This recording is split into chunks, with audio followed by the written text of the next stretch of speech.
Sa iba pang balita, hindi raw nirespeto ni Grace Ibuna. Siya po ang live-in partner ng yumaong 5th District Negros Occidental Representative na si Ignacio Iggy Arroyo Jr.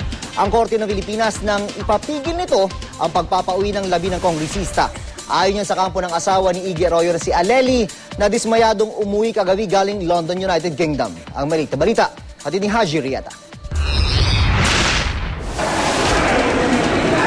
Pasado alas 9 kagabi nang dumating mula sa London si Aleli Arroyo kasama ang abogadong si Atty. Lorna Capunan sa Ninoy Aquino International Airport Terminal 1. Pero hindi nito naiuwi ang labi ng asawang kongresista na si Iggy Arroyo. Hindi raw kasi pumayag ang kampo ni Grace Ibuna ang sinasabing karelasyon ng kongresista at kasama niya na magpagamot sa London.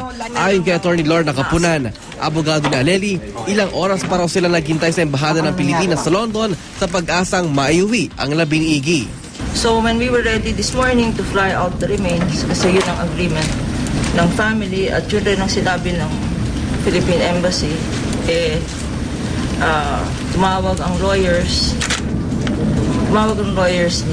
ng funeral parlor to say na ang latest instructions daw, i-cremate sa UK ang body ni Congressman Iggy. So we're very shocked. Humingi din daw kasi ng tulong si Grace Ibuna sa London Court dahilan upang mas lalong hindi napayagang mailabas ang labi ng dating kongresista sa punerarya. Bagay na ayon kay Atty. Capunan ay kawalan ng respeto sa korte sa bansa. Kung meron ng ina-assert, kung meron man hinihingi si Ibuna, Miss Ibuna, dapat pumunta siya dito sa atin, sa Philippine courts.